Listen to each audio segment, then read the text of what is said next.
आज सवेरे आप सब लोग में से 2-4 लोग तो खड़े थे जब एक कोई इंदौर से अग्रवाल जी आए थे, ठीक है।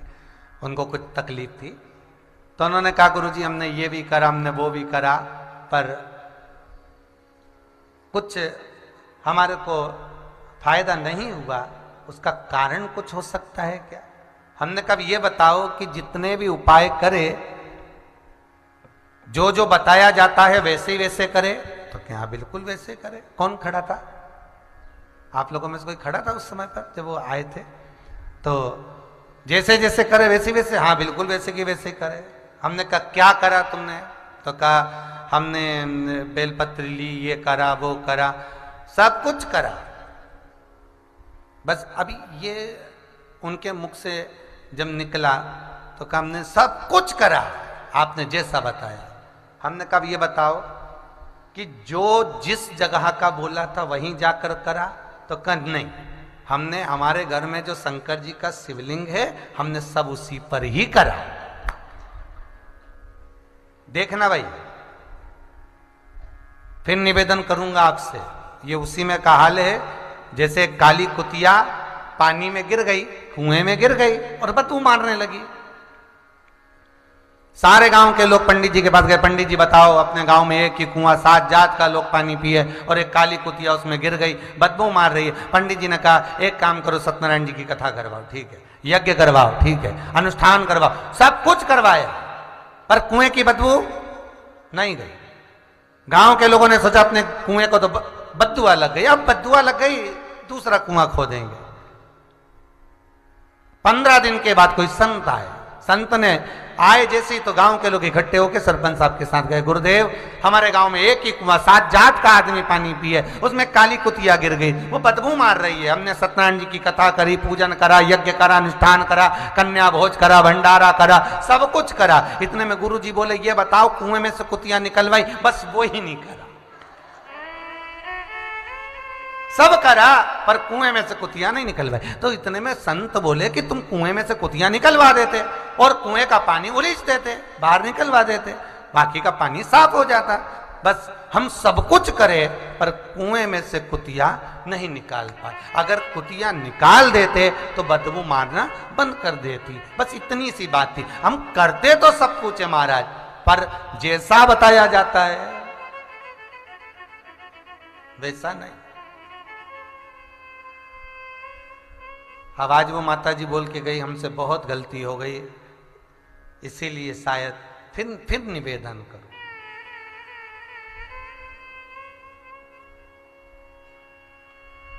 निगाहें हटी गति।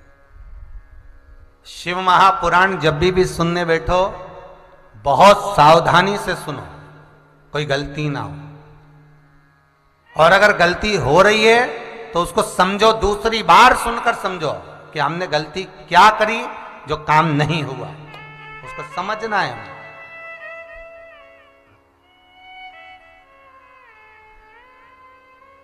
कहां के थे वो 2 लड़के आए थे जो खड़े थे, पूना के, नहीं सुबह जो खड़े थे पूना से गए कि हैं? गए दोनों? 2 लड़के थे जो पूना में सर्विस लगी उनकी। वो दोनों बच्चे इतने खुश, इतने प्रसन्न। हमने पूछा इतनी प्रसन्नता का कारण क्या है? अरे गुरुजी ऐसी कोई चीज नहीं जो रह गई हो, सब मिल गई। कौन कौन खड़ा था? आप लोग खड़े थे उस समय, बात चल रही थी जब, है सब मिल गया। क्या मिल गया? पास भी हो गए, सब हो गया, और जॉब भी लग गया, और ऐसी कंपनी में लगा कि पूछो ही मत, सारा सुख मिल गया। फिर पूछा अब क्या रह गया? तो क्या विदेश जाना रह गया, बस अब एक सुख और रह गया। हमने कहा बाबा वो भी बुलाएगा, तो काहे चिंता करे, बस बाबा पे छोड़ दे, तो विश्वास रख शंकर पर और छोड़ दे। अब सौंप दिया इस जीवन का सब भार तुम्हारे हाथों में, है हार तुम्हारे हाथों में और जीत तुम्हारे हाथों में। जो भी है वो शिव पर छोड़ दो, छोड़ दो बाबा पर।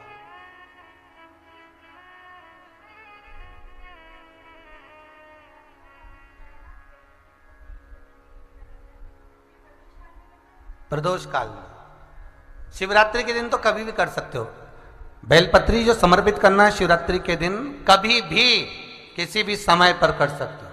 और जो प्रदोष काल का समय का जो नियम है प्रदोष काल में ही करना है, प्रदोष के दिन ही करना है, उसका स्मरण आपको प्रदोष के दिन ही होना चाहिए। तो शिव महापुराण की कथा कहती है, माता ख्याति देवी शिव के सामने माता लक्ष्मी को समर्पित करते हुए कहती हैं आप इन्हें स्वीकार करें। भगवान कहते हैं नहीं, ये बेलपत्री के वृक्ष के नीचे लक्ष्मी विराजमान होगी और मेरा स्मरण कर कर भगवान नारायण को प्राप्त कर ले।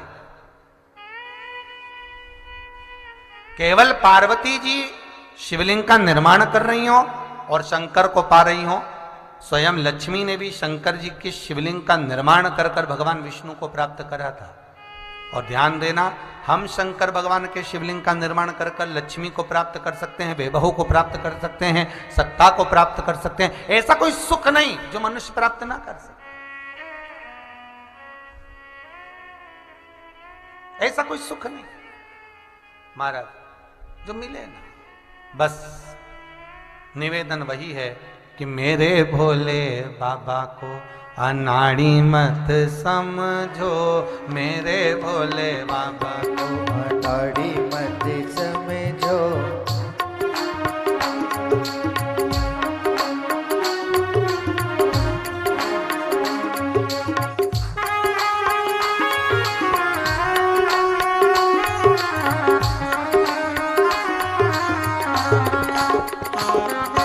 मेरे भोले बाबा को अनाड़ी मत समझो, मेरे भोले बाबा ये जैसी आवाज आ रही है आवाज मत समझो। मेरे भोले बाबा को अनाड़ी मत समझो, मेरे भोले बाबा को अनाड़ी मत समझो। अनाड़ी मत समझो, अनाड़ी मत समझो, अनाड़ी मत समझो, अनाड़ी मत समझो। अनाड़ी मत समझो, अनाड़ी मत समझो, अनाड़ी मत समझो, अनाड़ी मत समझो। ओ मेरे भोले बाबा को अनाड़ी मत समझो, मेरे भोले बाबा को अनाड़ी मत समझो। मेरे भोले बाबा को अनाड़ी मत समझो, मेरे भोले बाबा को अनाड़ी मत समझो। आओ से दोनों हाथों से ताली से बजते हुए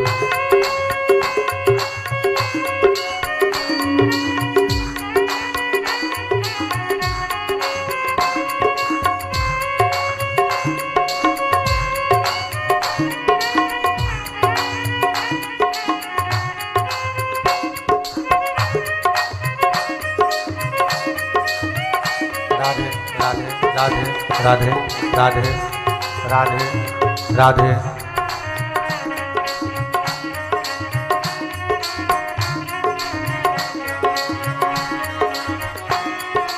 मेरे भोले बाबा के तन पे भभूति, मेरे भोले बाबा के तन पे भभूति। ओ मेरे भोले बाबा के कंधे पे झोली, मेरे भोले बाबा के कंधे पे झोली। ओ झोली को देख के,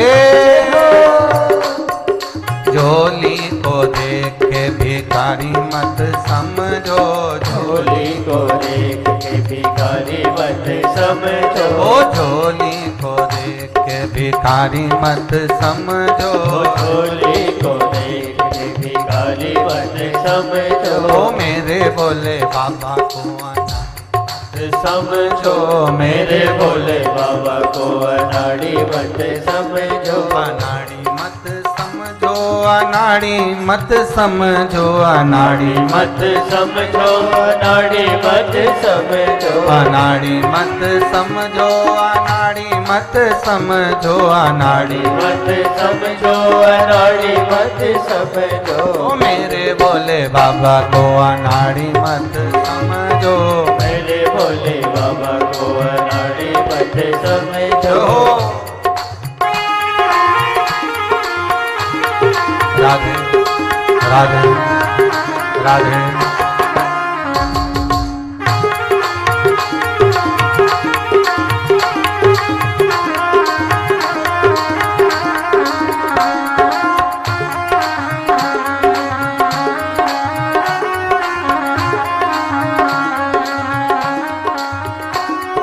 मेरे भोले बाबा के हाथों में त्रिशूल, मेरे भोले बाबा के हाथों में त्रिशूल, मेरे भोले बाबा के हाथों में त्रिशूल, मेरे भोले बाबा के हाथों में त्रिशूल। ओ त्रिशूल को देख के, त्रिशूल को देख के शिकारी मत समझो, त्रिशूल को देख के शिकारी मत समझो, मेरे भोले बाबा को अनाड़ी मत समझो, मेरे भोले बाबा को अनाड़ी मत समझो, ओ मेरे भोले बाबा को अनाड़ी मत समझो, मेरे भोले बाबा को अनाड़ी मत समझो।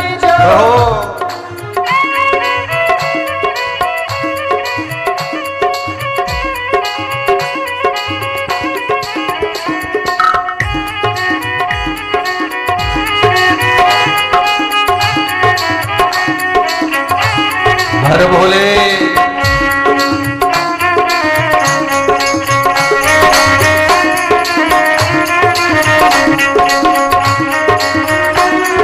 मेरे भोले बाबा के हाथों में डमरू, मेरे भोले बाबा के हाथों में डमरू, मेरे भोले बाबा के हाथों में डमरू, मेरे भोले बाबा के हाथों में डमरू। ओ डमरू को देख के,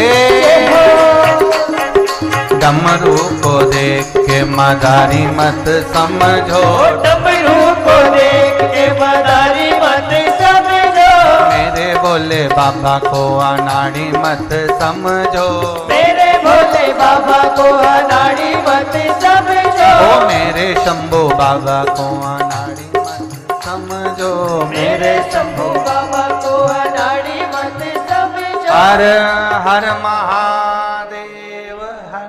भगवान शिव ओघड़दानी, त्रिकालदर्शी, कैलाशी, अविनाशी, मेरा शिव कृपा का सागर, करुणा सागर।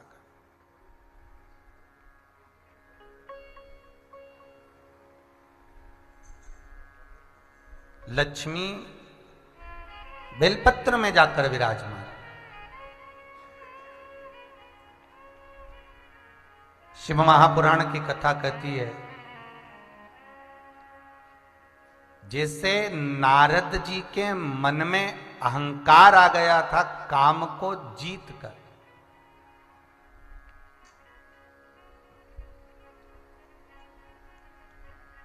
कभी कभी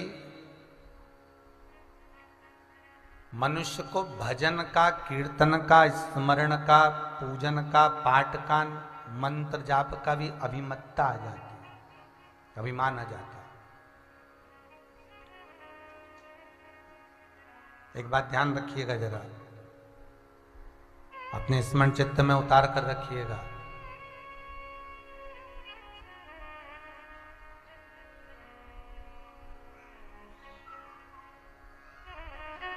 शुक्र नीति कहती है,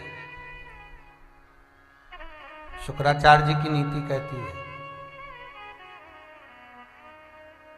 कि राक्षसों के गुरु शुक्राचार्य जी, जिन राक्षसों के गुरु हैं उन राक्षसों को भी शुक्राचार्य जी ने कहीं ना कहीं किसी ना किसी रूप में धर्म में लगा रखा।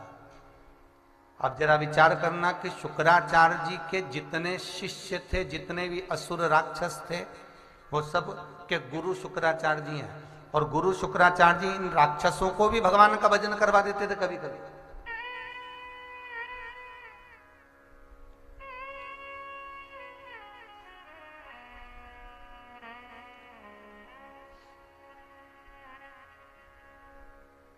कभी कभी शुक्राचार्य जी भी इनको ले जाकर भगवान की भक्ति में छोड़ देते थे।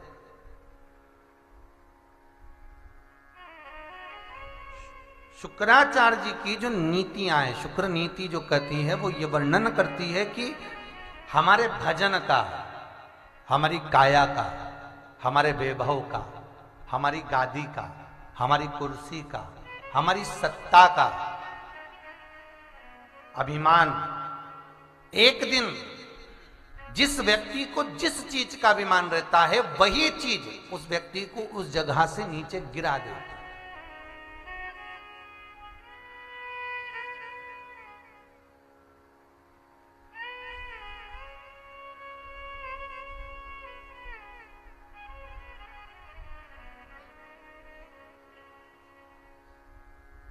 उस स्थान से नीचे पटक देती है।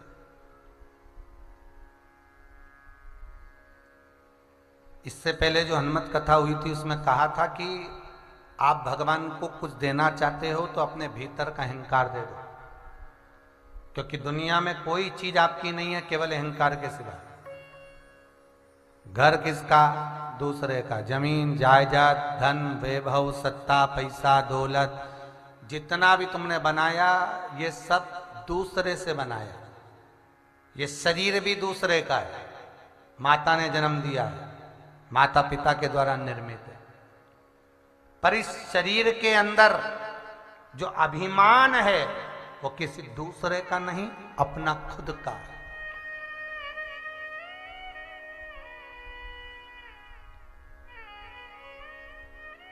अपना खुद का। बाणासुर जो शंकर भगवान का भगत है, बाणासुर बहुत छोटी अवस्था। बाणासुर की आयु मात्र 6 साल की थी और 6 वर्ष में बाणासुर भगवान शंकर की आराधना में माता के कहने पर लग गया। जैसे माता लक्ष्मी को ख्याति देवी शिव के मंदिर लेकर गई, उसी तरह बाणासुर की माता बाणासुर को शंकर की आराधना में लेकर जाती थी। और आपसे भी निवेदन है, बच्चों में एक संस्कार डालिए कि हमारे घर के बच्चे भी भगवत भजन में लगे रहें, भगवान के मंदिर में जाएं, कीर्तन करें, स्मरण करें। नहीं करें तो उनको कई कथा में रुचि लगाओ, उनको शिव महापुराण में रुचि लगाओ, कहीं ना कहीं छोटा ना छोटा शिव महापुराण का उनको स्मरण कराओ। एक दिन 6 साल के बाणासुर ने अपने माता से प्रश्न किया, मां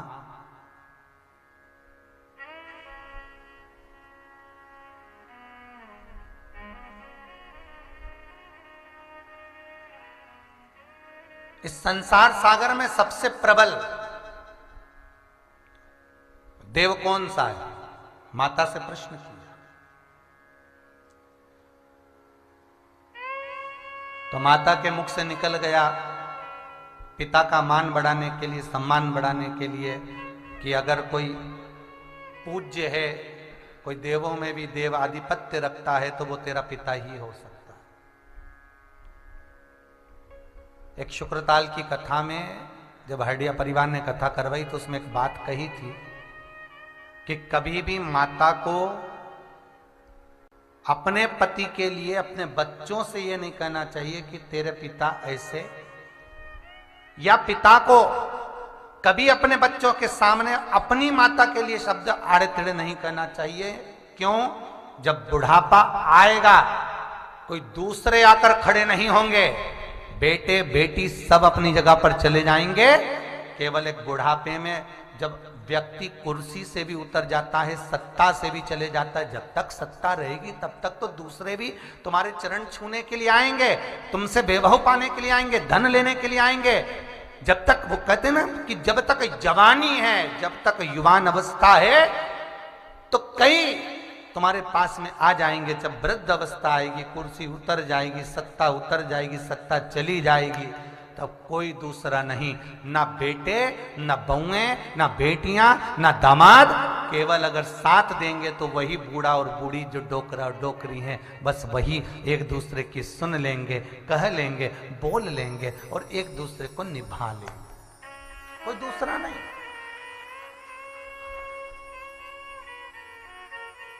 कभी बेटों से मत कहना तुम्हारे पिता ऐसे, कभी पिता ना कहे तेरी माता ऐसे, नहीं।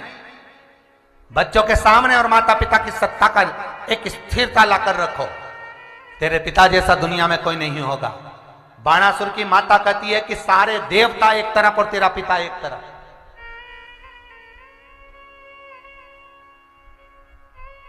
तेरा पिता एक तरफ। तो बाणासुर कहते हैं मां, पिता तो कितना छल कर जाते हैं, पिता कितना अपशब्द कह जाते हैं, पिता कितनी भ्रांतियों में डूबे हुए, और तुम करी पिता। पिता कुछ भी करे वो पिता है, कर रहा है ना, उसके वो कहे कर्म का भोग। वो कहे एक गुरुजी जा रहे थे और एक तालाब में पानी कम था, मछली ज्यादा थी, उनके साथ में 4-5 चेला। अब गुरुजी ने देखा कि मछलियां ज्यादा है और पानी कम है, तो गुरुजी ने मछली को उठा के निगल लिया। गुरुजी निकल गए तो जितने चेले साथ में थे उन्होंने कहा बताओ गुरुजी तो कहते कि मांसाहार मत करो, ये से रहो वे से रहो, और यहाँ तो गुरुजी निपटा रहे, बताओ। तो चेला चले तो वो भी उठा उठा के मछलियों को निकले। अब गुरुजी आगे चले, एक तालाब में बहुत सारा पानी था। गुरुजी ने अपना पेट दबाया, दबा कर कहा ओम, जैसे ही ओम बोला सारी मछली बाहर। चेलों से कहा तुम निकालो, अब निकालो तुम।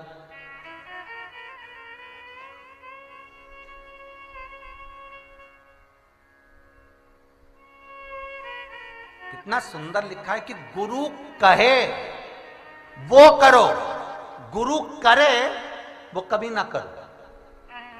पर दुनिया इतनी विचित्र है कि जो गुरु करता है वैसा करने का मन करता है। अरे पिता कुछ कर रहा है, करने दो, वो उसके कर्म का भोग भोगेगा।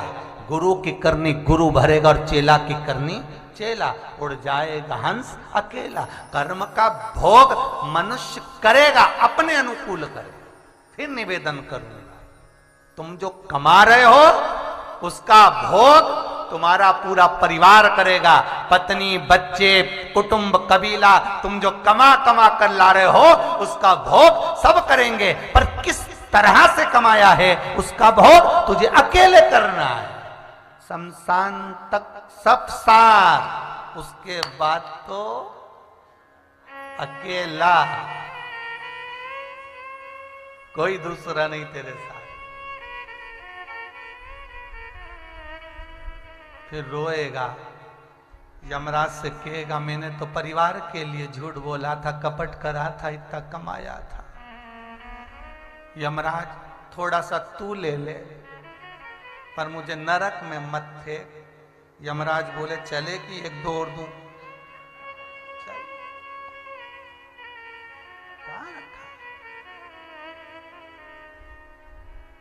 फिर इतना बड़ा फोटो टंगा रहेगा घर में, प्लास्टिक के फूल की माला, कंडा जला के घी और शक्कर, उसके सिवाय कुछ।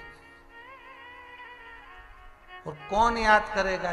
तेरा तेरा दिन याद करे, क्यों रे मन सुमीरन क्यों नहीं करे। केवल तेरा दिन, 14वें दिन तो सब नुक्ति खा के अपने अपने घर। कौन याद करे? कौन याद करे?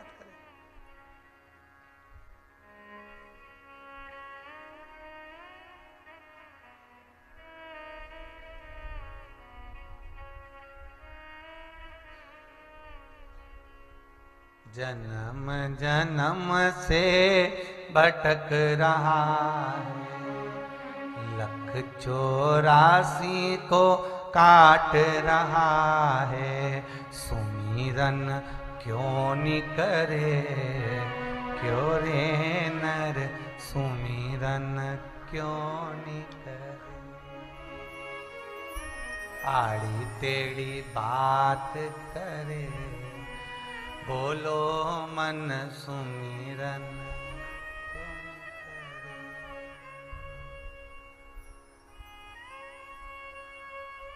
टेढ़ी टेढ़ी बात करे, क्यों रे मन सुमिरन क्यों नहीं करे। करे सो भगवान। बड़ा मुश्किल से मिला है मनुष्य का। 21,600 श्वास मनुष्य के शरीर से प्रतिदिन निकल रही है, और कौन सी श्वास किस समय आखिरी हो किसको मालूम?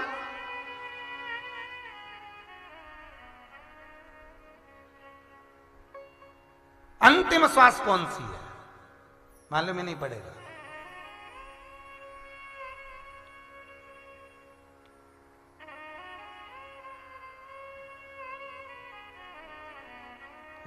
एक वो पहले गीत चलता था, मैं तो रास्ते से जा रही थी ने भेलपूरी खा रही थी। बस बस वही याद कर। मैं तो रास्ते से जा रही थी, भेलपूरी खा रही थी, अटैक आ गया, क्या कर। अंतिम क्षण, अंतिम श्वास और निकल गया। अभी किसकी शादी थी? एक कोई शादी थी इंदौर में, तो महाराज लॉकडाउन में तो शादियां में लोग कम। अपन कहें कि भीड़ ज्यादा हो गई होगी इसलिए अटैक आ गया होगा। बेचारे के हाथ में बादाम का हलवा, चम्मच, मुंह खुल्ला की खुल्ला। जीवन देखिए कैसा है। श्वास रुक, चलिए। सब रो रहे, उठा के हॉस्पिटल भी ले गए, पर वो जानने वाला तो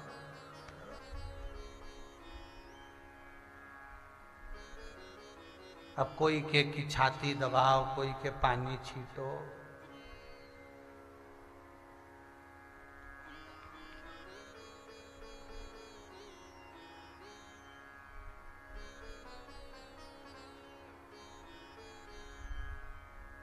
जब पहुंचे तो मालूम पड़ा कि भाई कोई बेचारा भोजन कर रहा था और वो बादाम का हलवा खाते खाते निपट गया। चलिए,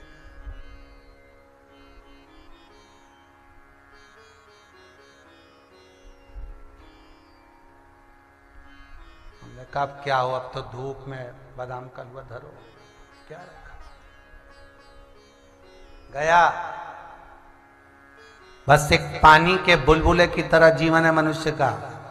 जप लो, जपा लो, भजन कर लो, पुण्य कर लो, सत्कर्म कर लो, दान कर लो, नाम जप लो, जो बन जाए इन हाथों से कर लो। मरने के बाद की कोई गारंटी नहीं कि कौन क्या करे, कोई भरोसा नहीं।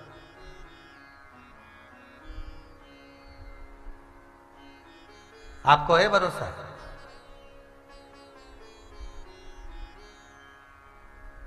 बस जप लो, और जितना विश्वास रखकर, जितना भरोसा रखकर।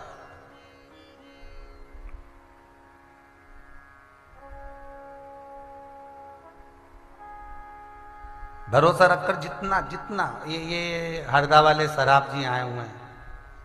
हमने पूछा क्यों खुश खुश नजर आ रहे हो, क्या बात है? कहे गुरुजी बेटा हो गया है बेटे के घर में। हमने कहा तुम्हारे यहाँ तो कजन कौन ने कहा दिया था कि पुत्र का सुख नहीं है। क्यों महाराज? फिर बाद में सही है, हो गया लाला, अब तो आनंद, डोकरा डोकरी दोनों खुश, देखो कितने बढ़िया दिख रहा है। अब भगवत प्रभु की कृपा है जी। शिव का स्मरण करने वाला कभी डूबा नहीं है, ये पक्का है। थोड़ी व्याधियां जरूर आ जाती है, थोड़ा कष्ट जरूर आता है, शिव परीक्षा जरूर लेता है, पर यह भी पक्का है अगर आपने अपना हाथ शंकर को पकड़ा कर रखा है तो पांव खींचने वाले कितने भी खींचे, पकड़ अगर उसने रखा है तो तुम्हें डूबने तो नहीं देगा। हाँ, जीवन सुख और दुख में चल रहा है, जीवन में थोड़ा सुख और दुख है, और निवेदन है मनुष्य का शरीर मिला है तो डाकघर की नौकरी करो। कौन सी नौकरी? अरे बोलो जम के। मनुष्य का शरीर मिला है तो डाकघर की नौकरी करो, अपन डाकिया बन जाओ। मनुष्य का शरीर केवल डाकघर की नौकरी करने के लायक है। क्यों?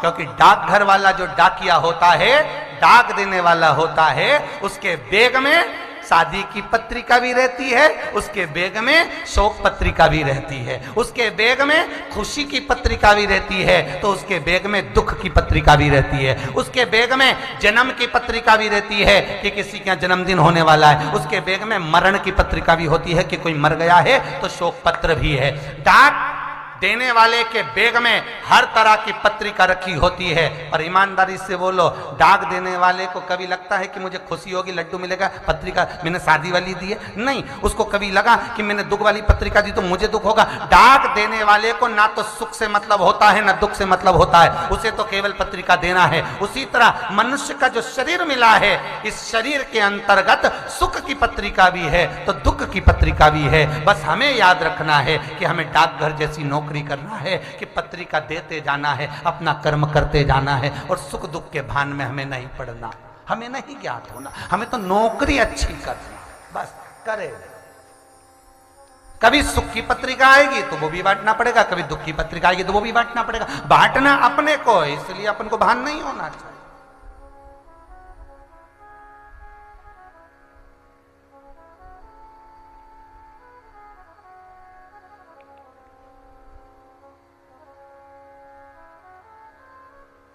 सुख और दुख सब मिल रहा है, पर बांटो।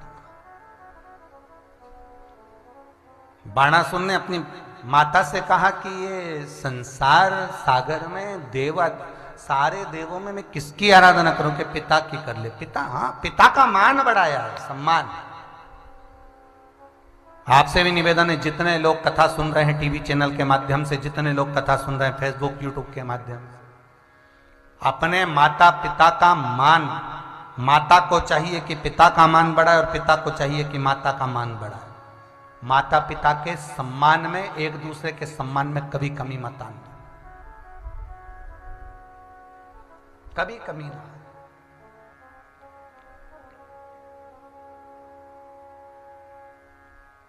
और अपने बच्चों को एक बात हमेशा कहकर रखो, तुम्हारी माता के चरण में लक्ष्मी है।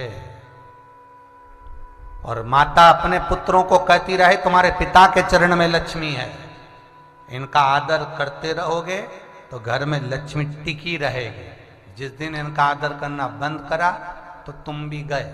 बस इतना याद रखो, जिस घर में माँ बाप की इज्जत नहीं होती उस घर में देखना कभी बरकत नहीं होती। जहां सम्मान है वहां बरकत, जहां आदर है वहां लक्ष्मी है। शिव कथा कह रही है, शिव महापुराण कह रही है, बाणासुर ने विचार करे तो मैं आराधना किसकी करूं, पिता की। पिता के पास दौड़ कर गया और पिताजी को नमन करा, प्रणाम करा, साष्टांग करा। तो पिताजी ने पूछा बाणासुर से, हे बाणा, ये क्या कर रहा है? ए बाण, तू कर क्या रहा है? बाणासुर कहता है, मुझे माँ ने कहा है आपकी आराधना करने का। पिता ने कहा, चल आज मैं तुझे बताता हूं कि आराधना किसकी करना है। और बाणासुर के पिता ले गए बाणासुर को और एक शिवलिंग, विशालतम शिवलिंग, विशालतम शिवलिंग,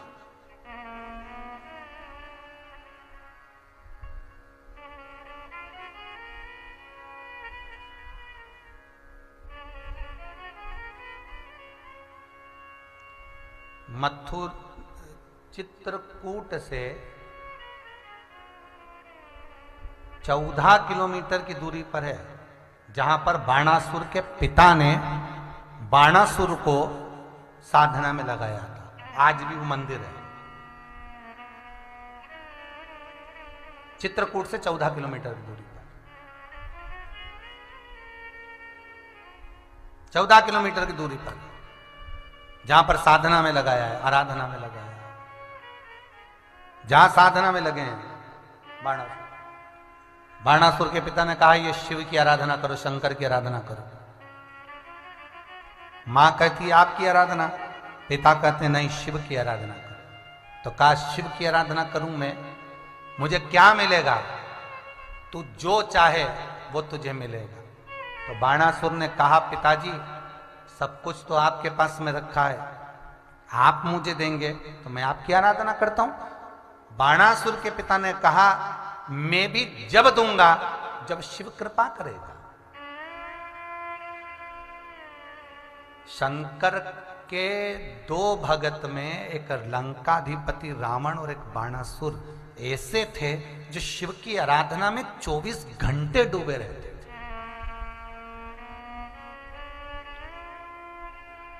लंकाधिपति रावण के यहां माता लक्ष्मी प्रतिदिन भ्रमण करने जाती थी, प्रतिदिन। और रावण की नगरी में, लंका में, लक्ष्मी जी की बड़ी बहन ज्येष्ठा देवी दरिद्रता प्रवेश नहीं कर सकती थी, इतनी प्रबलता थी रावण की। और बाणासुर की नगरी में, जहां पर बाणासुर रहता था, उस नगरी में लक्ष्मी 24 घंटे खड़ी रहती थी, 24 घंटे।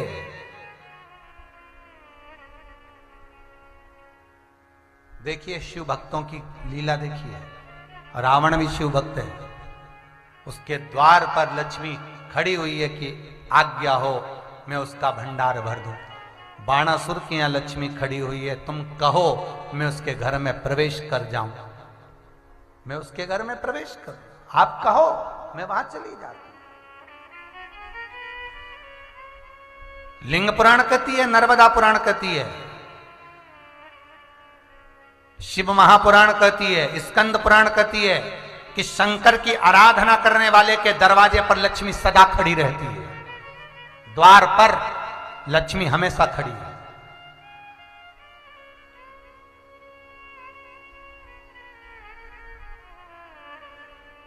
बस जो शंकर की आराधना करने वाला होता है उसके भीतर परमात्मा की भक्ति का भाव हो, पर अहंकार ना हो। भाव हो, अहंकार ना हो।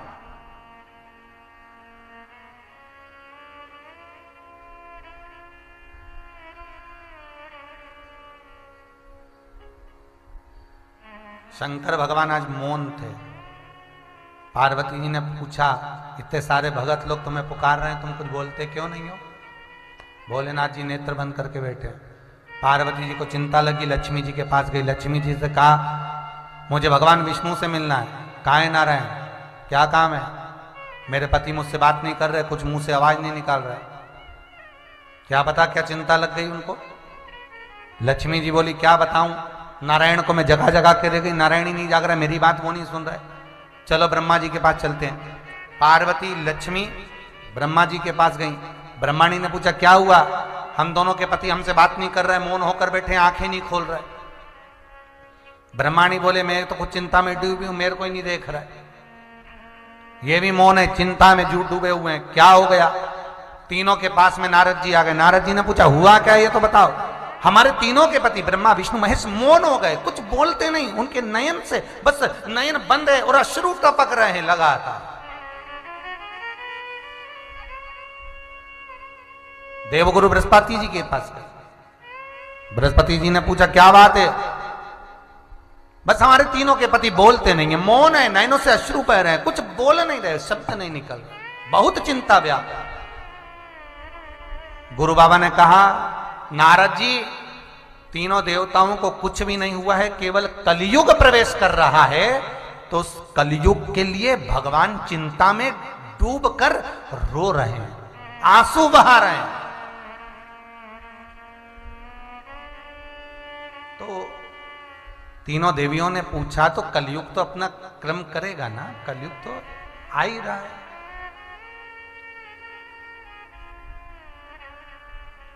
अब उसके लिए क्या रोना, क्या चिंता करना?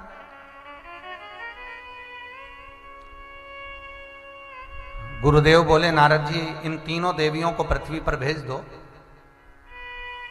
कलयुग में अगर पाप हो रहा है तो कहीं ना कहीं पुण्य भी हो रहा होगा।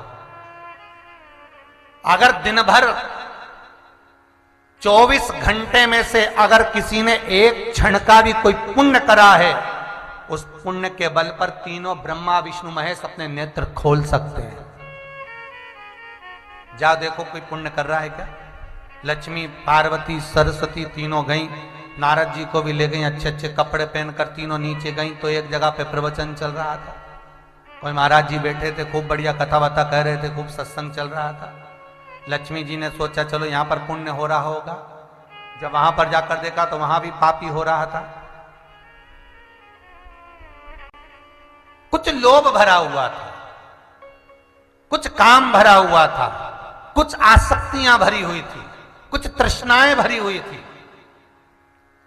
लक्ष्मी जी वहां से भी सरस्वती को लेकर, पार्वती को लेकर चली गई और आगे गई। सोचा यहां पर लोग भगवान को अगरबत्ती दिया लगा रहे हैं, मंदिर के अंदर धूप बत्ती लगा रहे हैं, दिया लगा रहे हैं, यहां पुण्य हो रहा होगा। वहां जाकर देखा तो वहां भी लोभ भरा हुआ था, वहां भी लोभ भरा हुआ था। जो आया सबके मन में लोभ था, मेरे को बस ये मिल जाए, मेरे को ये मिल जाए, मेरे को वो मिल जाए। भगवान ने कहा यहां भी नहीं। और आगे गए, राजा के भवन में पहुंचे तो वहां भी काम और लोभ भरा हुआ था। तब लक्ष्मी जी नारद जी को लेकर एक स्थान पर गई, जहां पर एक सास और बहू अंदर जा रहे थे मंदिर में पूजन करने के लिए। कुछ कामना पूर्ण हो गई होगी, मिठाई का डब्बा लेकर जा रहे होंगे। इतने में कोई बाहर रुदन कर रहा था, रो रहा था, भूख से बिलख रहा था। और उतने में एक सास ने मिठाई उठाकर उस बिलखते हुए को दे दी। बहू बोली, मां, मेरा व्रत, मेरा उपास, मैंने नियम लिया था और तुमने मिठाई उठाकर इसको क्यों दे दी? मेरा नियम तोड़ दिया। सास बोली बेटा चलेगा, अंदर भगवान को थोड़ा सा भोग लगेगा चल जाएगा, पर बाहर कोई भूखा ना रहे, उसका पेट भर जाए। बस इतने में देव ऋषि नारद लक्ष्मी पार्वती और सरस्वती को लेकर अपने अपने घर पर जब गए तो भगवान के नेत्र खुले मिले। नारद जी ने पूछा प्रभु आपके नेत्र क्यों खुल गए? तो कि 24 घंटे में किसी एक ने थोड़ा सा पुण्य कर दिया, मंदिर में पूजन करने की जगह किसी के चेहरे पर स्माइल ला दी, प्रसन्नता ला दी, बस वो पुण्य है। कई लोग हमको भी फोन लगाकर बोलते महाराज जी आप शिव पुराण बांटते हो, तो शिव पुराण में ये सारे उपाय बताने की जरूरत ही नहीं है, आप तो कथा कथा कह दो, काय को उपाय बताओ। अरे भैया शिव महापुराण का शास्त्र वर्णन करता है, शंकर की कथा कहती है भगवान भूत भावन भूतेश्वर मृत्यु लोक के देवता हैं और पृथ्वी का देवाधिदेव महादेव है जो पृथ्वी पर निवास करता है, वो किसी को दुखी नहीं देख सकता। इसलिए शंकर की कथा में थोड़े उपाय बता दें और आपके चेहरे पर अगर प्रसन्नता आ जाए तो उससे बढ़कर कोई आनंद की अनुभूति नहीं हो सकती, उससे बढ़कर कोई सुख नहीं हो सकता। प्रसन्नता आपको बहुत एक आनंद, एक भाव आनंद का, प्रसन्नता का। महाराज शिव पुराण कह रही है, बाणासुर से भगवान स्वयं उसके पिता कह रहे हैं कि तुम शिव की आराधना करो, वो देगा, शंकर देगा। ठीक है,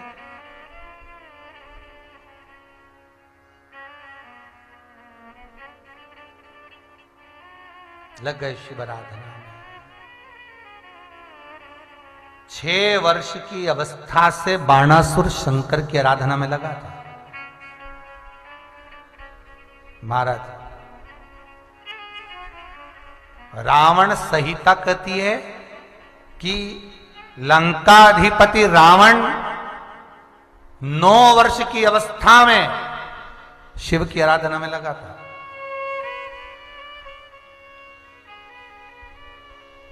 थोड़ा जीवन में दुख जरूर आता है, पर शंकर की आराधना करने वाला डिगता नहीं है, डोलता नहीं है।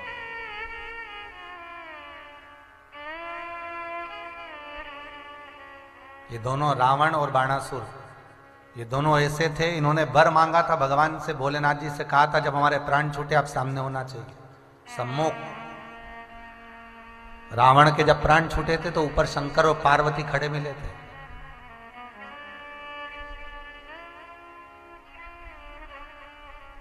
भगवान विष्णु के पार्षद खड़े थे रावण को ले जाने के लिए, तो भगवान शंकर ने आकर कहा नहीं, ये लंकाधिपति रावण बैकुंठ में नहीं जाएगा, ये लंकाधिपति रावण मेरे कैलाश पर रहेगा, मेरे कैलाश पर, वहां रुके ये।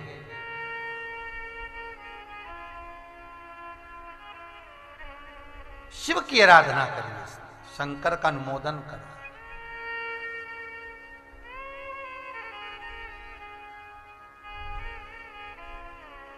और जब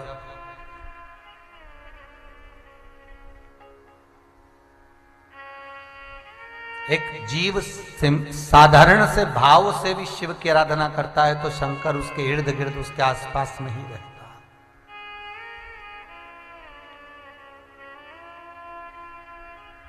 उसके आसपास में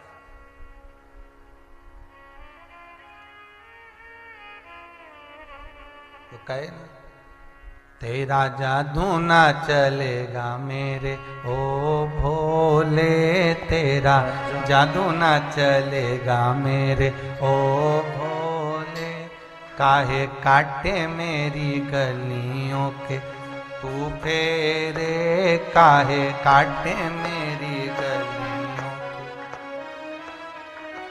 तेरा जादू ना चलेगा मेरे ओ भोले, तेरा जादू न चलेगा मेरे ओ भोले, तेरा जादू न चलेगा मेरे ओ भोले, तेरा जादू न चलेगा मेरे ओ भोले, तेरा जादू न चलेगा मेरे ओ भोले, तेरा जादू न चलेगा मेरे ओ भोले, काहे काटे में काटे मेरी गलियों के तू फेरे, काहे काटे मेरी गलियों के तू फेरे, काहे काटे मेरे गलियों के तू फेरे। तेरा जादू ना चलेगा मेरे ओ भोले, तेरा जादू ना चलेगा मेरे ओ भोले।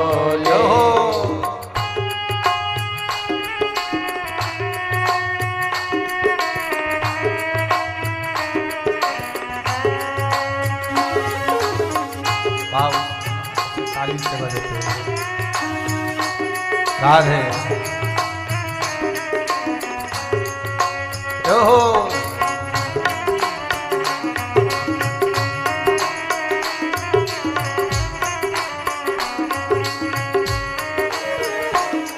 ओ शीश भोले के जटा विराजे, शीश भोले के जटा विराजे, ओ शीश भोले के जटा विराजे, शीश भोले के जटा विराजे। मेरी चोटी से मिला ले मेरे ओ भोले, मेरी चोटी से मिला ले मेरे ओ भोले।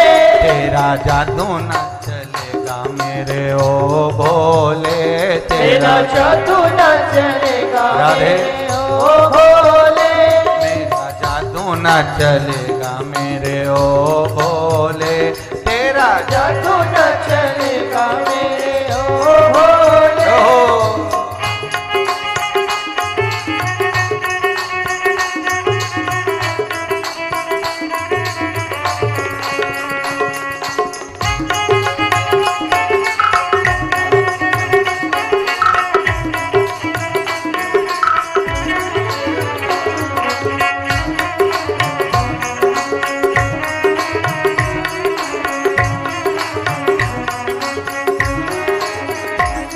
ओ हाथ भोले के डमरू विराजे, हाथ भोले के डमरू विराजे, ओ हाथ भोले के डमरू विराजे, हाथ भोले के डमरू विराजे। मेरे चूड़े से मिला ले मेरे ओ भोले, मेरे चूड़े से मिला ले मेरे ओ भोले।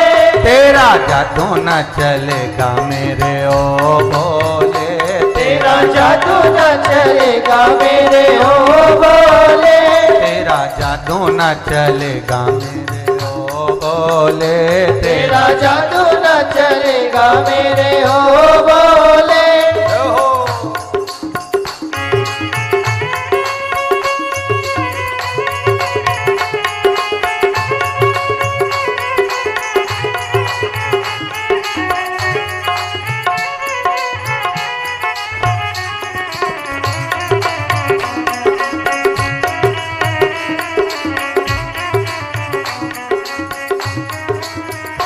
तेरा जादू न चलेगा मेरे ओ भोले, तेरा जादू न चलेगा मेरे ओ भोले, ओ तेरा जादू न चलेगा मेरे ओ भोले, ओ तेरा जादू न चलेगा मेरे ओ भोले। तेरा जादू न चलेगा मेरे ओ भोले, तेरा जादू न चलेगा मेरे ओ भोले। हर हर महादेव हर। भगवान शिव की कथा कर रही है। ओगड़दानी त्रिकालदर्शी कैलाशी अविनाशी शिव करुणा सागर की कथा। पिता ने बता दिया और बाणासुर भगवान शिव की आराधना में डूब गया।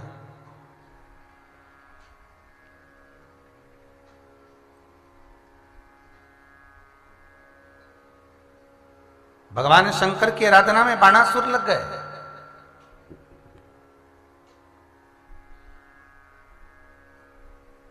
एक बार भगवान शिव प्रसन्न भी हो गए और मांगने को कह भी दिया, मांग ले तुझे क्या चाहिए। कहा मेरी इतनी भुजा कर दो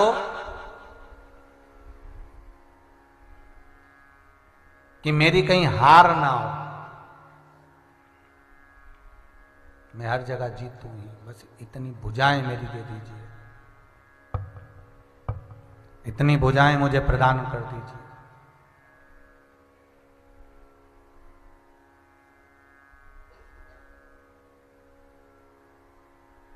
भगवान शिव ने दे दी, भुजाएं प्रदान कर दी भगवान शंकर ने। और भगवान शंकर ने जब भुजाएं प्रदान कर दी तो बाणासुर के मन में फिर अहंकार जागा, अभिमान इकट्ठा हो गया, फिर अभिमान आ गया।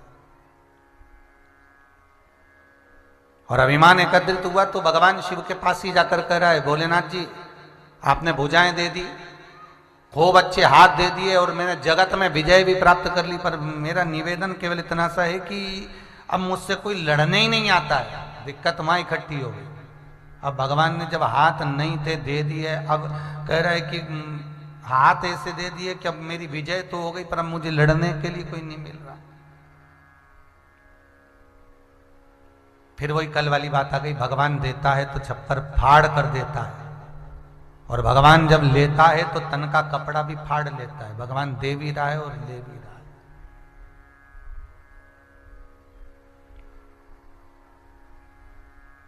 भगवान की देने की रीति है तो लेने की भी रीति है, ठीक है। पार्वती जी बोली कि प्रभु आपके पास में इतना अभिमान रखकर आया है, ये काट दो इसके हाथों को। शंकर भगवान बोले मैंने दिया है और अगर मैं ही काटूंगा तो ये कोई अच्छी बात है। भगवान बोले समय आएगा अपने आप कट जाएगा।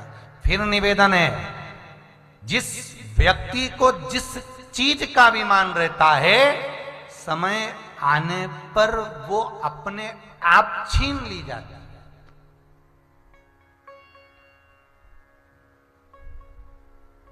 अपने आप।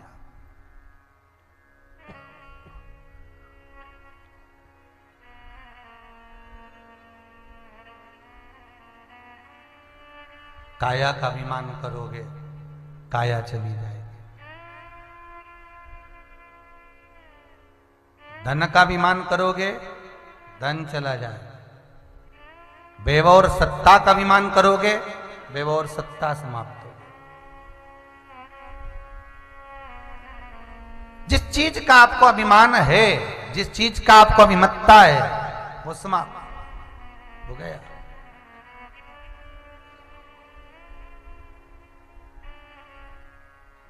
शिव कथा कह रही है, शिव महापुराण कथा कह रही है। महाराज बाणासुर के हाथ स्वयं कृष्ण भगवान से जब युद्ध करने के लिए आया और भगवान कृष्ण के सामने जब युद्ध करने के लिए आ रहा है तो हाथ कट कट कर नीचे गिरते गए। तब आखिरी में भगवान शिव की शरण में गया, भोलेनाथ कृपा करो। तब शंकर ने दया करी और बाणासुर की ओर से आकर खड़े हुए और भगवान कृष्ण से जाकर निवेदन करा कि अब इनसे युद्ध ना लड़ो।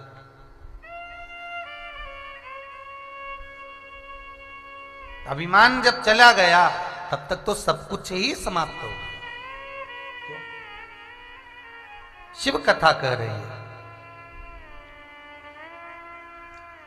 जब हम भगवान शंकर के मंदिर में जाएं तो हमारी अभिमत्ता, हमारा अहंकार हम भगवान को समर्पित कर दें कि सबसे पहले भगवान को अहंकार दे दो कि मेरे भीतर अभिमान रहेगा तो आप मुझे मिल नहीं पाएंगे, अहंकार से आप वंचित रहे। ये अभिमान मैं आपको दे रहा हूं, मेरा अभिमान आप रख लो। अभिमान पंडित हो दूर।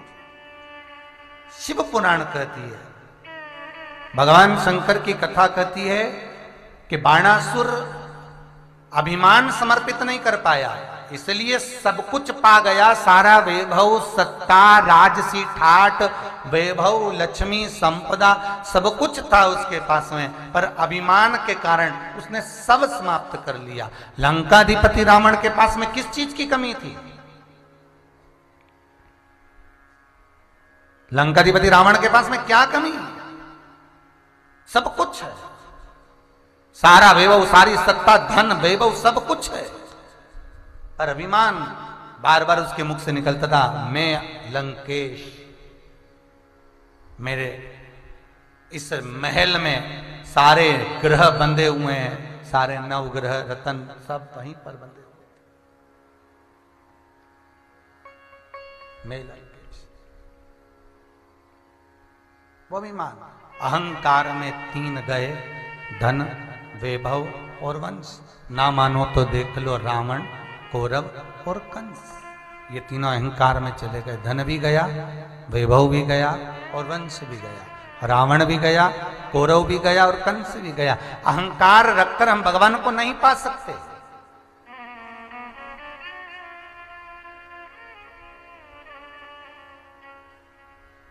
अभिमान को त्याग कर यदि हम परमात्मा के पास में जाते हैं तो भगवान हमें मिल जाता है, हमारे सारे कार्य सफल है।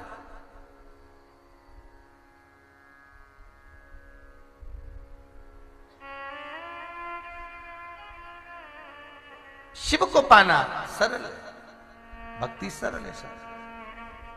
शिव कथा कह रही है, देवऋषि नारद के भीतर अहंकार इतना भर गया था तो काम को उन्होंने विजय प्राप्त करी है, इसलिए अभिमान भरा हुआ है।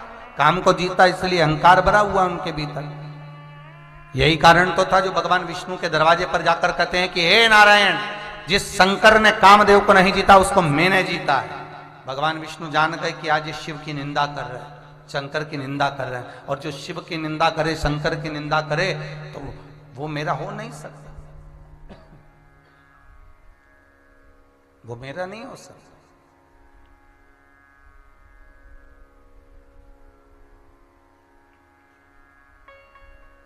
ये शिव निंदा में लगा हुआ है। भले श्रीमन नारायण श्रीमन नारायण श्रीमन नारायण 24 घंटे देवऋषि नारद कहते थे, पर भीतर तो अभिमान में एक अभिमत्ता जो आ गई थी देवऋषि नारद के भीतर कि कामदेव को मैंने जीता, शिव नहीं जीत पाए। ये अभिमान भी तो उसके भीतर था। भगवान जान गए कि ये नारद ने अच्छा नहीं करा, इसलिए इसको कुछ ना कुछ सबक देना चाहिए। और शीलनिधि राजा की कन्या का स्वयंवर आया, और राजा का स्वयंवर जब चालू हुआ, शीलनिधि राजा का कन्या का स्वयंवर जब प्रारंभ हुआ तो बंदर का मुख लगा दिया भगवान ने, और ये सभा में जाकर बैठ गया। बंदर का मुख लगा।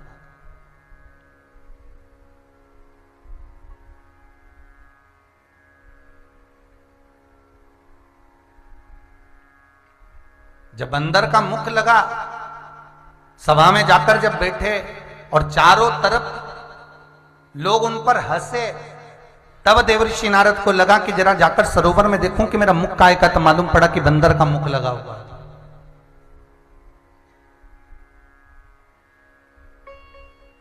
तब मालूम पड़ा कि बंदर का मुख लगा हुआ।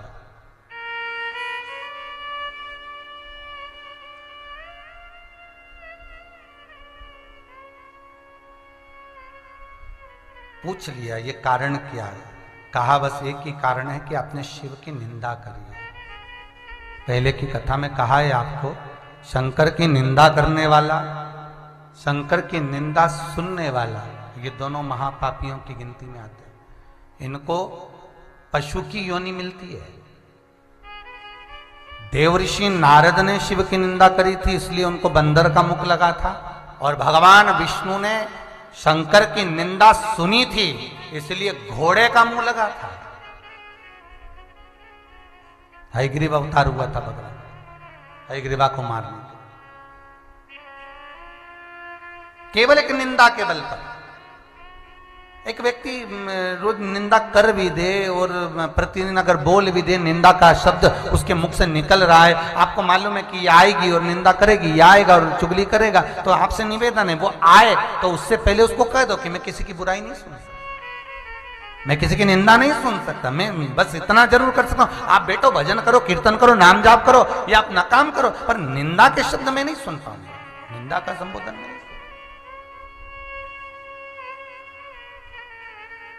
एक व्यक्ति ने एक प्रश्न किया है, बहुत अच्छा है, व्हाट्सएप पे प्रश्न था, गुरुजी ये जितने निंदा करने वाले होते हैं, चुगली करने वाले होते हैं, तो भगवान को मालूम है कि ये निंदा करेंगे, चुगली करेंगे, तो भगवान इनको पैदा ही काय को करता है? देखो प्रश्न अच्छा है, वैसे तो कोई दिक्कत नहीं है, गलत नहीं है।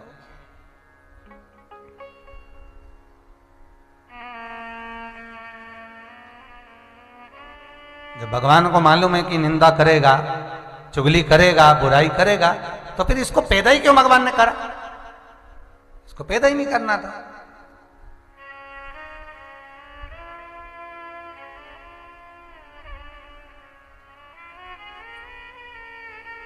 तो मैसेज बताया कि गुरुजी ऐसा ऐसा है और बोला जा रहा है, क्या करें।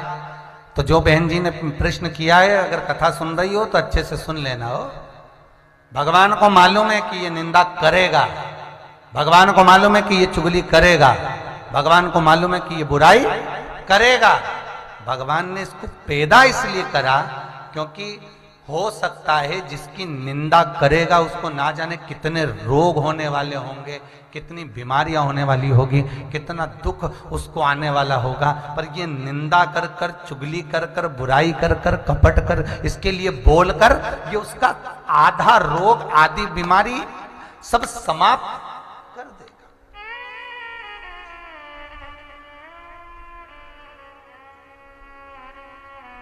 इसको करने दो, ये जो अपना कर्म कर रहा है इसको करने दो, इसके कर्म में इसको डूबने दो।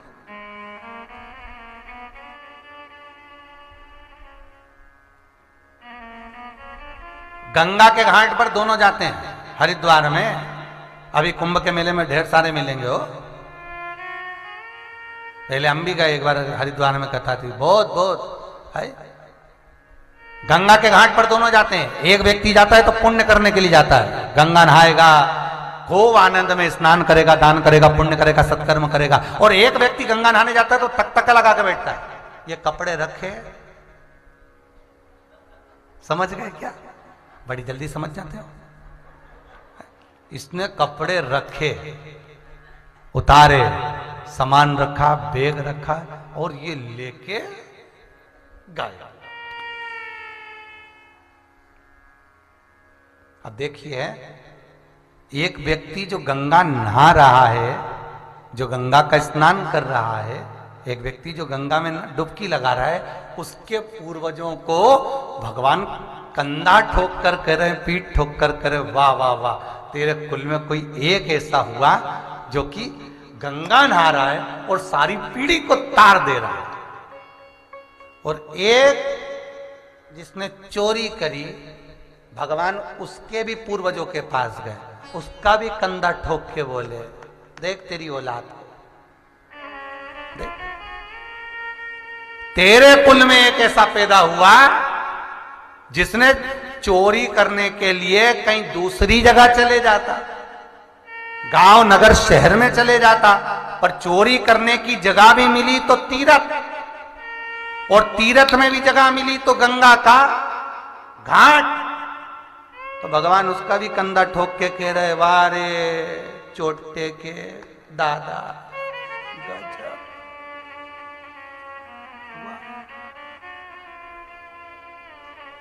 बहुत सुंदर प्रसंग है, जरा ध्यान रखना। निंदा करने के लिए बहुत सारी जगहें, आप जहां चाहे वहां निंदा कर सकते हो।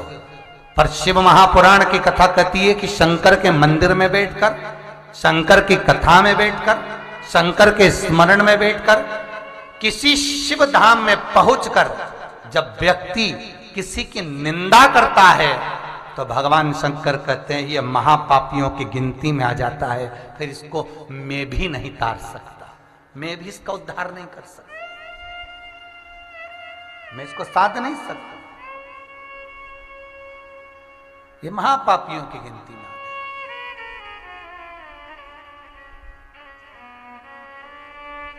फिर निवेदन करेंगे, अपने नगर में पाप किया तो तीर्थ में जाकर धो दिया, तीर्थ में पाप किया तो चार धाम में जाकर धो दिया, चार धाम में जो पाप किया वो काशी में ही धुल पाया।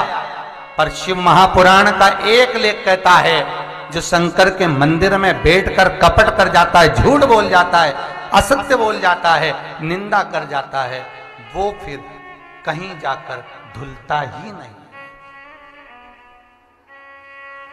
समाप्त ही नहीं।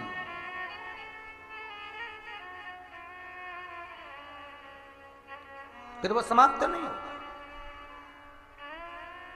कुछ पुण्य, सत्कर्म, भजन, कीर्तन, नाम स्मरण, दान हमारे जीवन का हम करें, तो माता जी जो आपने प्रश्न किया कि निंदा करने वाले को भगवान क्यों पैदा करता, उसका कारण ही केवल यही है कि निंदक न्यारे राखिए, आंगन कुटी छबाए, बिन पानी बिन साबुन सब मेल धुल जाए। निंदक जब नजदीक में होता है तो वो जितनी बुराइयां करता है उतना मेल धुलता चले जाता है, इसलिए भगवान ने उसको पैदा किया। होता है एक संत के दरवाजे पर एक चोर आ गया और संत के दरवाजे पर आकर बहुत पानी गिर रहा था बाहर, वो संत की कुटिया में आ गया और कुटिया में आकर बोला, संत ने पूछा तुम कौन हो, कि मैं चोर हूं। तो वो झूठ बोल नहीं सकता, संत से क्या झूठ बोल, संत से क्या झूठ बोल सकता है, मैं चोर हूं। संत ने कहा बाहर निकल जाओ, निकलो यहां से बाहर। क्यों, पानी गिर रहा है गुरुदेव, मैं बाहर जाऊंगा मर जाऊंगा, पानी में डूब जाऊंगा। गुरुदेव क्षमा कर दो, मुझे अभी बाहर मत निकालो। नहीं नहीं बाहर निकलो यहां से। आकाशवाणी हो गई, ए संत, ए गुरु, तुझे आज मालूम पड़ा कि ये चोर है तो तूने अपने झोपड़े से निकाल दिया, पर मुझे तो जब ये मां के गर्भ में था तब से मालूम है कि ये चोर बनेगा, तो भी तो मैंने इसको सृष्टि में रखा, पृथ्वी पर रखा। तो गुरु संत ने पूछा, प्रभु ये बताओ कि उसको चोर बनाया ही क्यों? भगवान कहते हैं इस संसार सागर में जो पूर्व में कर कर कर्म भोग कर आता है उसके अनुसार उसको कर्म का फल मिलता है। पूर्व समय का इसने जैसा कर्म करा उसके अनुसार उसको फल मिला है। तो तू क्यों सोचा? घर में अगर 4 भाइयों का परिवार होता है, 5 भाइयों का परिवार होता है, सब एक जैसे नहीं होते। होते हैं क्या? किसी का मन शंकर जी में लगा है तो भगवान की भक्ति में डूबा है, किसी को तुम के थक जाओगे, चल शंकर जी की पूजन कर ले, मंदिर चलते हैं, शिवरात्रि है, मन ही नहीं करे। और आने से पहले आपने भी कहा होगा चलो हम तो सीहोर जा रहे हैं, क्यों? कथा सुनने के लिए। चल रही क्या? नहीं, चल तो चलूंगी पर अभी यार थोड़ा सा मेरे को काम बहुत सारा है, मतलब अभी नहीं आ सकते। उसको पाप कर्म ला नहीं सकता।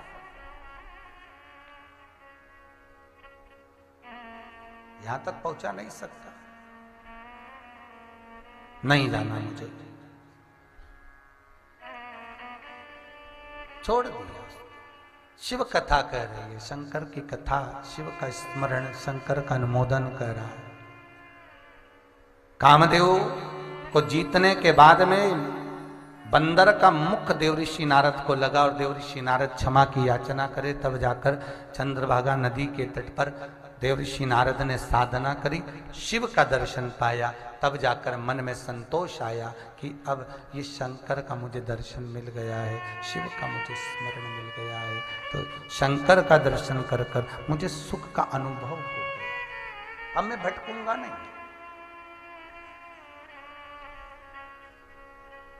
अब मुझे जाना नहीं है कहीं पर, मुझे भटकना नहीं।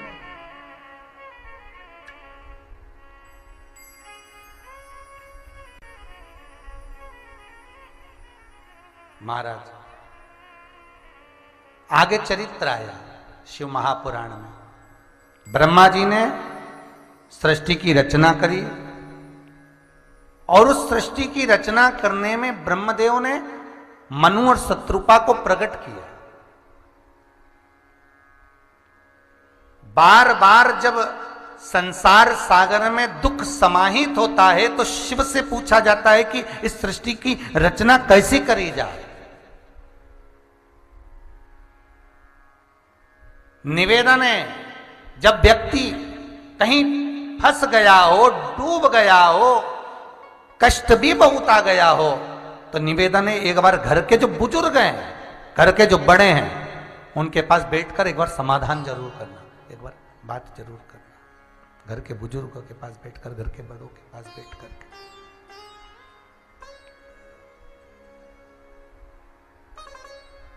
एक बार समाधान जरूर करें, घर के बड़ों के पास बैठकर। बहुत सारा कर्जा हो गया, अपने मम्मी पापा को जरूर कहें, पापा आज मेरे से कर्जा जरूर हो गया, बहुत हो गया, मम्मी आज ये हो गया। बाहर किसी से 1000 रुपए उठा लिए, उसको दे दिए, उसके उठाए उसको दे दिए, उसके उठाए उसको दे दिए, इससे होगा कुछ नहीं, कर्जा ही और बढ़ेगा, पर उसमें सुख का भान नहीं होगा हमारा। सुख का अनुभव नहीं होगा।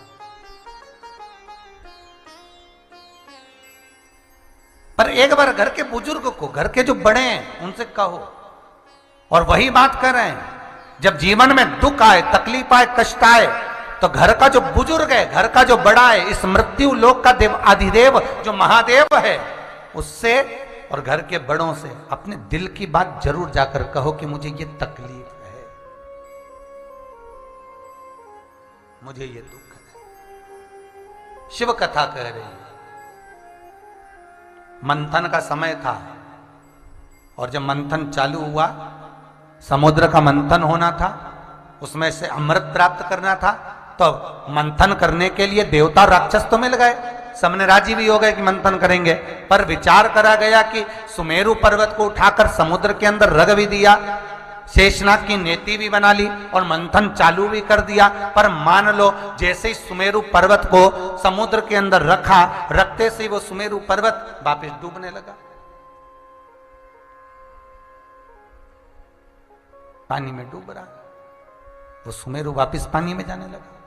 अब जैसे ही पानी में जाने लगा तो सारे देवता घबराने लगे कि अभी मंथन चालू नहीं हुआ और सुमेरु पर्वत पानी के अंदर डूब रहा है।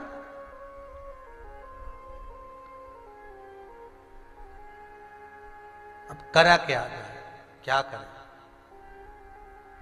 सारे देवता भगवान शिव के पास पहुंचे, क्योंकि मंथन हो तो शंकर से निवेदन तो करा जाए कि ये मंथन हो रहा है और ये मंदराचल है, सुमेरु पर्वत है, जिसकी रई बनाई गई है और जिसको खींचा जा रहा है वो पानी के अंदर जा रहा है। तो फिर शिव से विनती करी, भोलेनाथ के दरवाजे पर गए, हे शंकर, हे त्रिकालदर्शी, हे कैलाशी, हे अविनाशी, कृपा करो। देखिए भगवान शंकर, भगवान नारायण के जितने अवतार हुए बिना शिव के हुए ही नहीं, बिना शंकर के नहीं हुए। राम अवतार हुए तो भी शिव थे, कृष्ण अवतार हुए तो भी शिव थे। जितने अवतार भगवान के हो रहे हैं, हर अवतार में भगवान शिव उनके साथ है।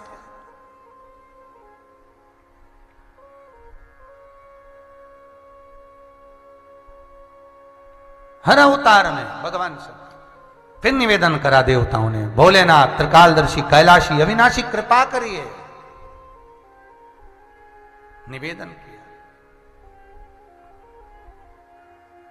भगवान शिव नेत्र बंद कर कर विराजमान, थारी धुन लागी भोला, थारी धुन लागी, थारी धुन लागी भोला, थारी धुन लागी, थारी धुन लागी भोला, थारी धुन लागी, थारी धुन लागी भोला, थारी धुन लागी। ओ पार्वती का प्यारा तुम्हारी धुन लागी, पार्वती का प्यारा तुम्हारी धुन लागी। ओ पार्वती का प्यारा तुम्हारी धुन लागी, पार्वती का प्यारा तुम्हारी धुन सब गाइए प्रेम से, आनंद से।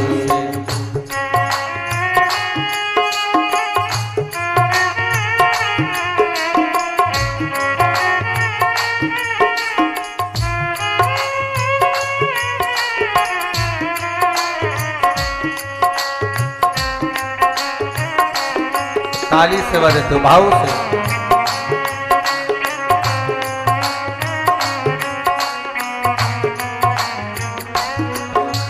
सिर पर गंगाधारी तुम्हारी धुन लागी, सिर पर गंगाधारी तुम्हारी धुन लागी। ओ सिर पे गंगाधारी तुम्हारी धुन लागी, सिर पर गंगाधारी तुम्हारी धुन लागी। ओ पार्वती का प्यारा तुम्हारी धुन लागी, ओ पार्वती का प्यारा तुम्हारी धुन लागी।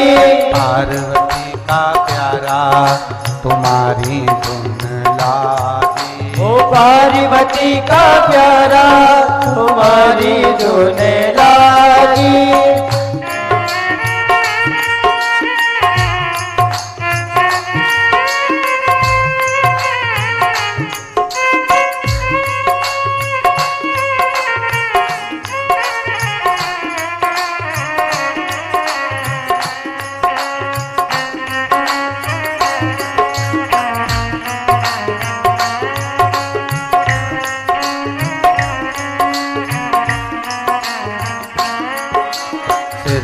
गंगाधारी तुम्हारी धुन लागी, सिर पे गंगाधारी तुम्हारी धुन लागी। ओ सिर पे गंगाधारी तुम्हारी धुन लागी, सिर पे गंगाधारी तुम्हारी धुन लागी। हे हर हर भोला शंभो तुम्हारी धुन लागी, हर हर भोला शंभो तुम्हारी धुन लागी।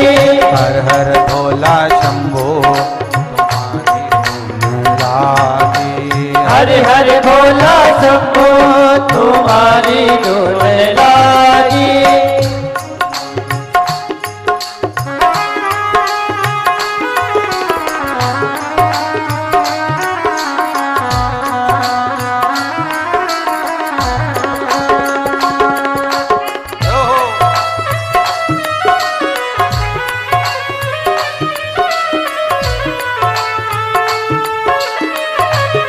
हर भोले भाव से भक्ति से राधे राधे राधे राधे राधे।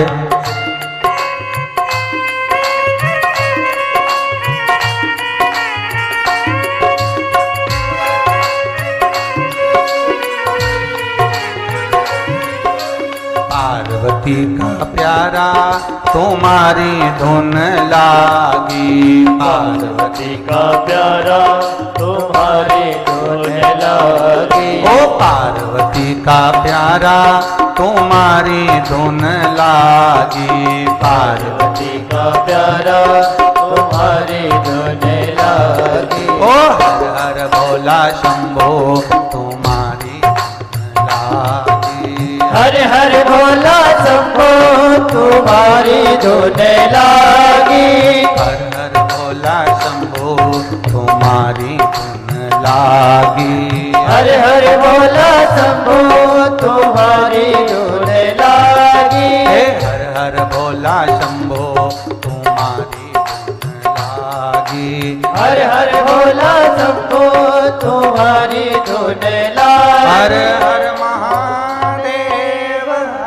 भगवान शिव की कथा कर रही है। ओ गढ़दानी त्रिकालदर्शी कैलाशी के पास में सारे देवता जाकर खड़े हो गए।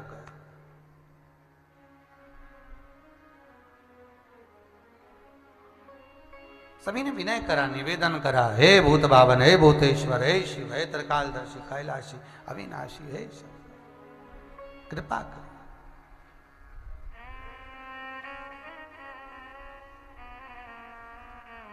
पूछा, भोलेनाथ जी ने पूछा क्या बात है, बोलो क्या हुआ।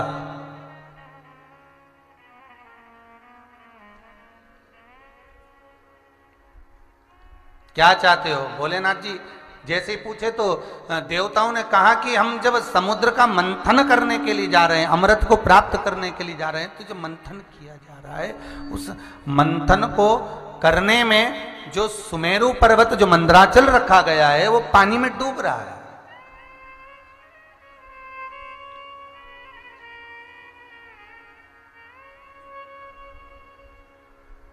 अब उसको उबारा कैसे जाए। उस मंदराचल को उबारने के लिए क्या करा जाए। भगवान शिव बोले उबारना है तो एक काम करो, भगवान विष्णु के पास चलो। सब भगवान नारायण के पास गए। भगवान विष्णु ने पूछा क्या हो गया, भोलेनाथ जी पधारे, आज क्या बात है। भगवान भूत भावन भूतेश्वर यदि आए हैं तो जरूर कोई बात तो होगी। भगवान शिव पधारे, क्या बात है।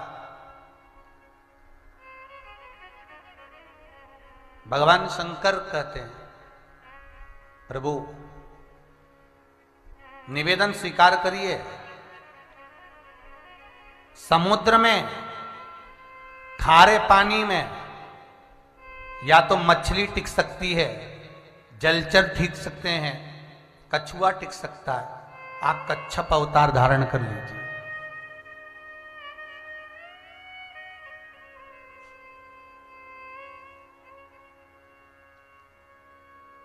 आप लोग कभी दक्षिण साइड में गए होंगे, मद्रास साइड में, तो दक्षिण साइड में आपने दर्शन करे होंगे कि भगवान विष्णु के मंदिर के बाहर तो कछुआ है, पर दक्षिण के कई शंकर मंदिर ऐसे हैं जिनके दरवाजे पर भी कछुआ बना होता।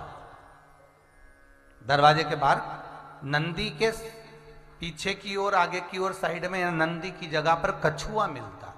आप लोगों ने दर्शन करे होंगे।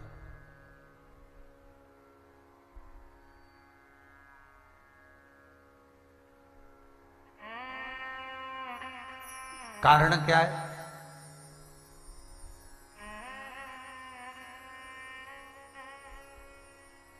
एक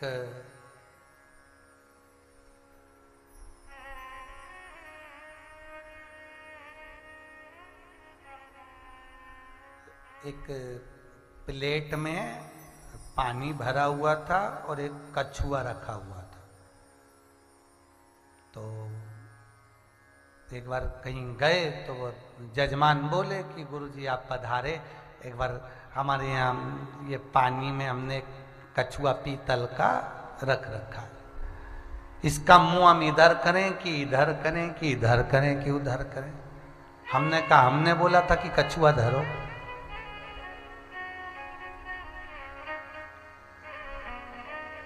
पहले तो समझो, देखा देखी में कभी कोई काम नहीं करना। फिर निवेदन है, देखा देखी में काम बिगड़ जाता है। कक्षा 8वीं का पेपर था, बच्चे एग्जाम देने बैठे, एक के पीछे एक बैठे, लिखने को आ गया कि दिल्ली की सबसे बड़ी मीनार का नाम लिखो। आगे वाले ने लिख दिया कि दिल्ली में कुतुब मीनार है, पीछे वाले ने आगे वाले का देख के लिख दिया दिल्ली में कुतिया बीमार है। देखा देखी में काम बिगड़ जाता है। देखा देखी कभी नहीं करना। वो ऐसा कर रहा है तो हम भी वैसा करना, नहीं नहीं नहीं, तुमसे जैसा बने वैसा करो। नवरात्रि जब आते हैं ना, देवी जी के अनुष्ठान के टाइम आता है, तब बहुत देखा देखी होती। उसने एक लौंग पे व्रत करा तो इसने भी कर लिया, और जैसे इसने करा तो 4 दिन तो हॉस्पिटल में पड़ी गई। तो पूछा हुआ क्या, तो क्या शुगर ऊंची नीची हो गई, कुछ नहीं खाया, बीपी आगे पीछे हो गया। उसने 16 सोमवार करे, एक बेलपत्री के मैं भी करूंगी, उसने मिश्री के करे मैं भी मिश्री के करूंगी, उसने ऐसा करा मैं भी करूंगी। पर वो देखा देखी में ही काम बिगड़ गया। देखा देखी, और इसे कई प्रमाण है साहब, जहां लोग केवल देखा देखी में चल रहे हैं। और पहले भी कथाओं में कहा, कई जगह लोगों को देखा कि मंदिर के पीछे लोग प्रणाम करते हैं, ये भी देखा देखी में। नहीं तो कहीं शास्त्र में नहीं लिखा कि तुम मंदिर के पीछे प्रणाम करो, क्योंकि मंदिर के आगे जहां मूर्ति का मुख होता है वह धर्म का निवास होता है, और भगवान की पीठ के पीछे अधर्म का निवास होता है।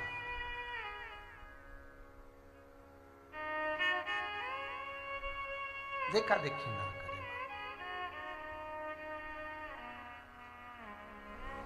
कभी कभी काम बिगड़ भी जाता है देखा देखी हो। अब महाराज जी बता दो, ये कछुए का मुंह इधर रखें कि उधर रखें? हमने कहा पहले तो शास्त्र को अच्छे से पढ़ो, और अच्छे से पढ़ना, और पढ़ते समय स्मरण करना कि भगवान शंकर भगवान विष्णु से कह रहे हैं कि आप कच्छप रूप धारण करो। आप कछुआ बनो, कच्छप रूप धारण करो।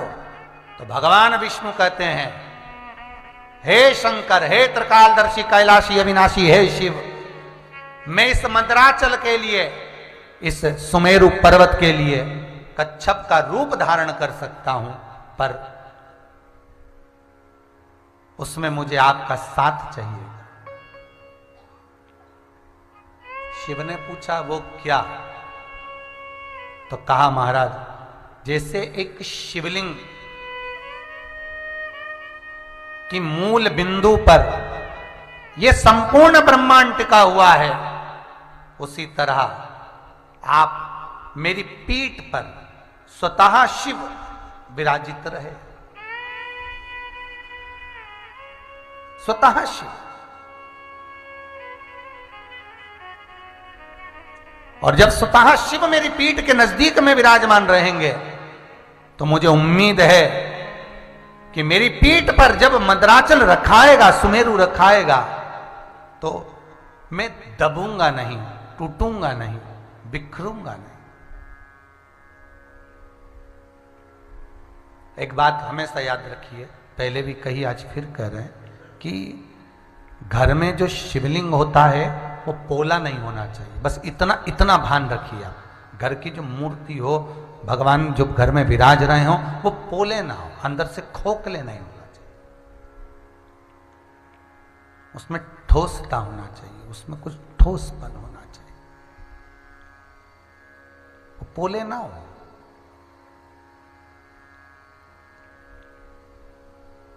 आप मैं कछुआ बनूं, आप पीठ पर, भाग पर कठोरता का भाव रखकर एक लिंगायत स्वरूप में विराजित हो जाए। महाराज, कछुए की जो पीठ होती है, कछुए की जो पीठ विराजमान होती है, वो भी एक शिवलिंग की आकृति की ही होती है, लिंगायत आकृति की। भगवान विष्णु शिव जब जाने लगे तो ब्रह्मदेव कहने लगे, ब्रह्मा जी कहते हैं, मैं भी सेवा में लगना चाहता हूं, आप मेरी सेवा स्वीकार करिए। मैं भी सेवा करना चाहता हूं, आप मेरी सेवा स्वीकार करो। भगवान शंकर कहते हैं, ब्रह्मदेव,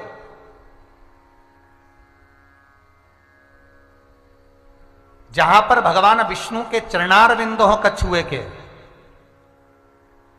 उस कछुए के चरणार बिंद के चारों भागों में, ओझल भाग में आप विराजमान रहेंगे। कछुए का एक नियम है कि कछुआ जब अपने पंजे से जल के अंदर रहता है, जल के अंदर कछुआ जब तक पंजे के भाग से रहता है, तब तक वो समृद्धि लक्ष्मी नहीं दे पाता।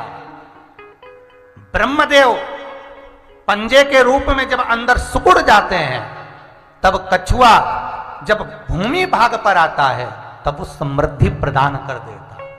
ध्यान दीजिएगा, जितने घरों में आप दर्शन करने जाएंगे, सारे घरों में कछुआ तो रखा है पीतल का, पर उसके पंजे के भाग से रखा।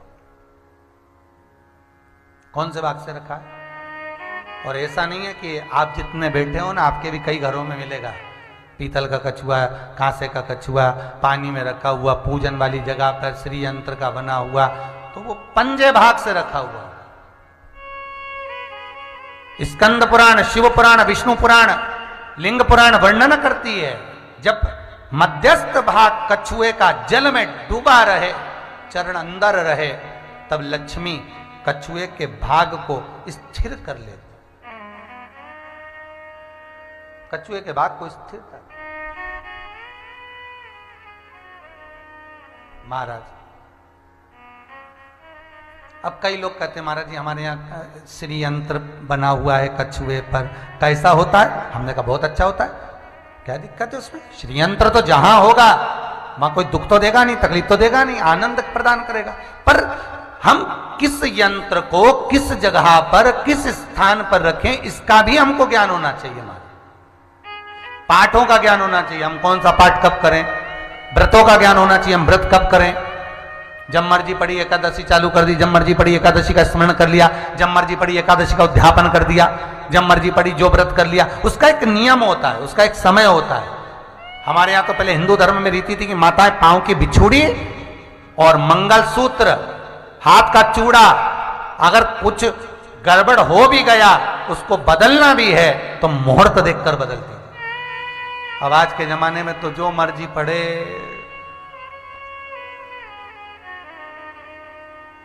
जो मन पड़ जाए बदल।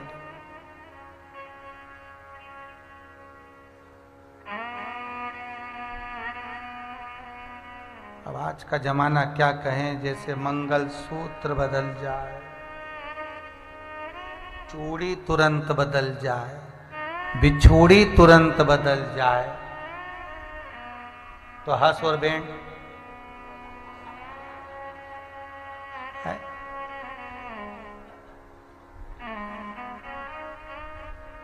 तुरंत वो भी लोग बदल देते। जब तक निभे तुम्हारे साथ निभा रहा है, नहीं तो हम तो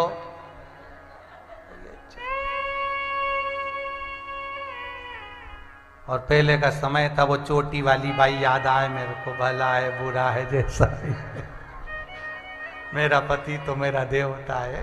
पहले और बात कभी कभी याद आ जाती हो, पर होना चाहिए।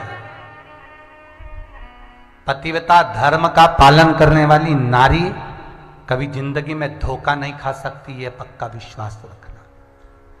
अगर पति के चरणों का आप स्मरण कर रहे हो, पति के चरणों का अनुमोदन कर रहे हो, पति के चरणारविंद का तत्व स्मरण कर रहे हो, आपका पति मान लो अगर गलत मार्ग पर भी जाता है, आपका तेज प्रताप इतना प्रबल होना चाहिए कि मां जगदम्बा, दुर्गा भवानी और मेरा भोलेनाथ आपके पति को पुनः लाइन पर लेकर जाए। वो मदिरा का नशा भी कर रहा है तो सामने लाइन पर